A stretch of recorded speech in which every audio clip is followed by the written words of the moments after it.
Assalamualaikum warahmatullahi wabarakatuh. Allahumma aftah alaina hikmataka wa anshur alaina min khaza'ini rahmatika ya arhamar rahimin. Baik, jumpa lagi kita. Kali ini kita nak sembang sikit berkenaan dengan masa dalam kerja kita carry professionalism kita lah sebagai jurutera. Ada satu benda yang kita kena jaga, iaitu berkenaan dengan masa. Jadi bila sebut masa ni, dia juga ada kaitan dengan sistem elektrikal kita. Dalam elektrikal ni, kalau kita tengok agak detail berkenaan dengan sistem elektrikal, dia punya masa tu kadang-kadang hanya sekitar milisecond.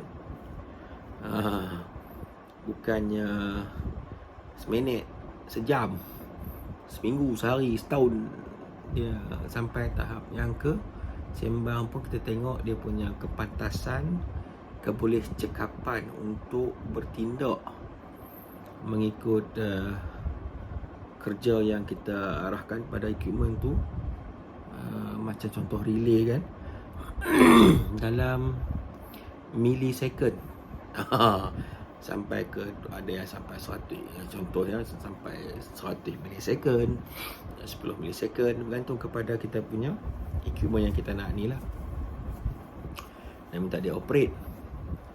Cuma bila kita sebut bab masa, antara benda-benda yang menarik di sini, sebab kita selalu bandingkan yang makan gaji, yang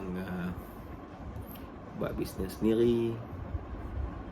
Secara amnya kita ada 24 jam je. Kan?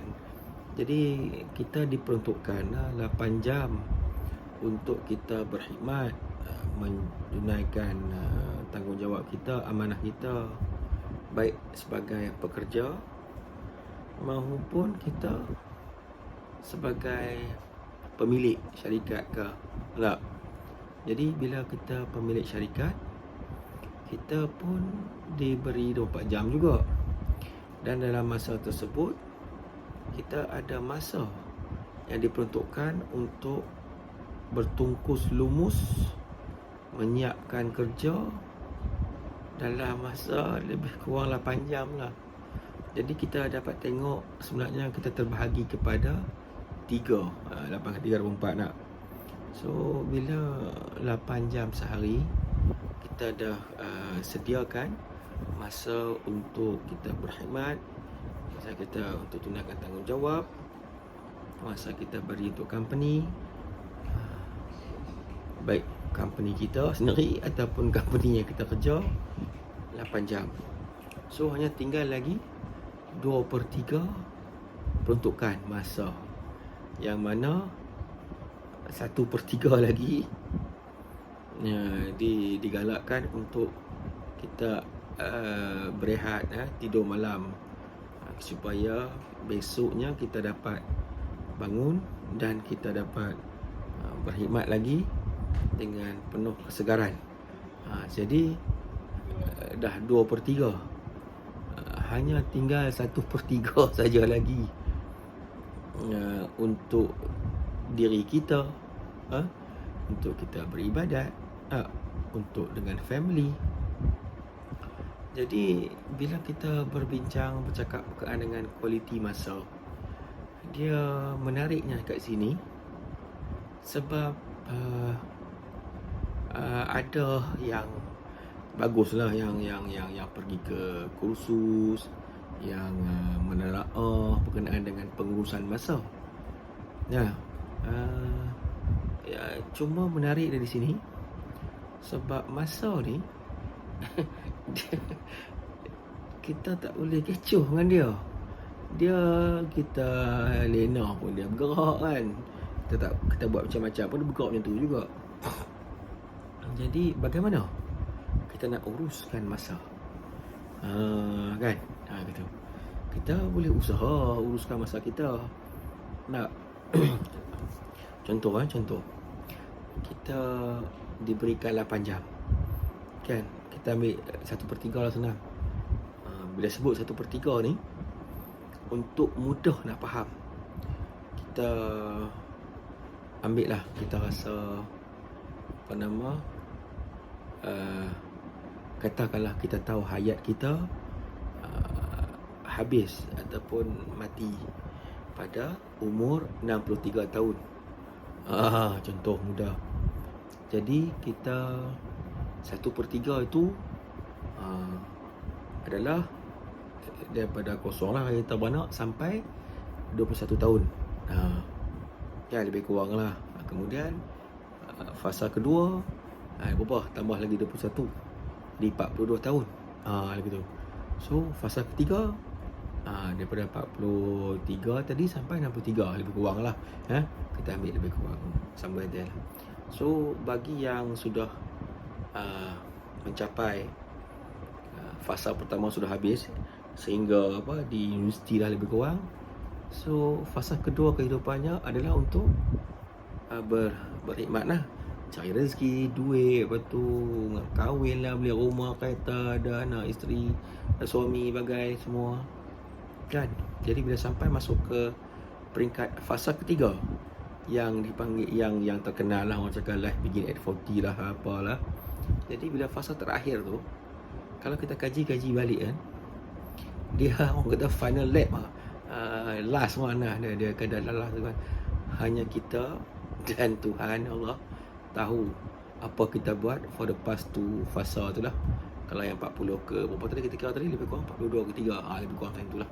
So macam tu. So bila masa ni kita sebagai juruterang, kita kena manfaatkan. Apabila fasa pertama kita belajar je daripada sekolah rendah, menengah, naik universiti, kolej, segala lah, apa segala naik ilmu tu masuk dalam kepala otak.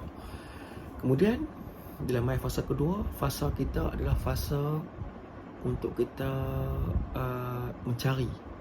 Yang pertama tu kita terima segala dengan rumus mai kod nu, the derivation mai kod ni kan, dengan had kelajuan macam kelajuan cahaya yang kita belajar. Kadang-kadang kita pening macam mana ada orang boleh ukur cahaya tu, dia ukur daripada point A to point B dengan masa sekian, jarak sekian, dia mai kod mana kadang-kadang kan. Tapi kita disuruh terima dengan macam tu, contoh kan, terima tak apa, dah habis dah fasa pertama, dah gone.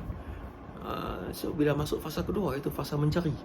Carilah ilmu, carilah buat ilmu dengan cara buat baik, bertanya, menelaah lagi kan. Jadi bila masuk fasa ketiga tu, alhamdulillah yang masih mencari dengan buat PhD ke apa ke, 5-60 PhD ke, silakan. Ilmu tak pernah habis. Dan ada juga bila fasa ketiga tu, dia nak kaitkan dengan 1/3 malam.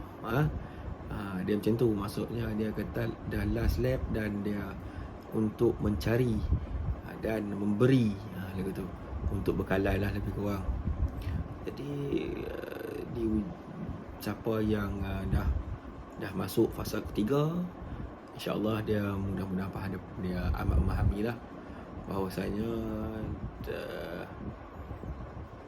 fasa pertama dan fasa kedua begitu enjoyful, macam seronok mencari dan memberi, mencari dan menerima.